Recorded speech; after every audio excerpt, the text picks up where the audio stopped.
qui sera le favori de cette Coupe d'Afrique des Nations? Au départ, le favori numéro 1, et qui pour moi reste toujours le même favori numéro 1, c'est le Maroc. Mais attention, le Maroc a un très grand adversaire, à savoir son public. Son public fera en sorte que le Maroc, par la peur de mal faire, risque d'échouer.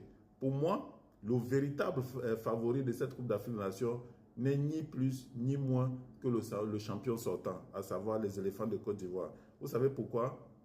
Les éliminatoires de la Coupe du Monde, là, les éléphants sont qualifiés, les éléphants de Côte d'Ivoire sont qualifiés pour la Coupe du Monde.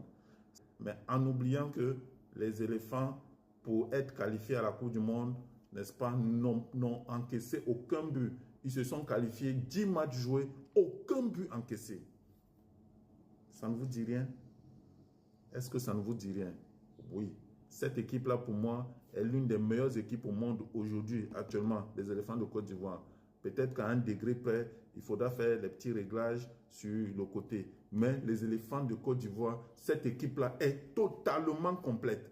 Du gardien de but à l'attaquant de pointe, cette équipe-là est magnifiquement bien organisée.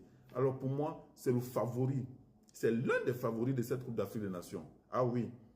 Tenez-vous tranquille. Et je suis en train de vous dire ça aujourd'hui. Dans 2 mois, nous allons nous donner rendez-vous. Les éléphants de Côte d'Ivoire vont balayer tout le monde sur leur passage. Oui, c'est la période. Comme ce fut aussi la période de l'équipe nationale du Cameroun à une certaine époque. Il faut l'accepter. Il faut l'accepter. On n'y peut rien. On n'y peut rien. Les éléphants là, ils sont très, très, très forts.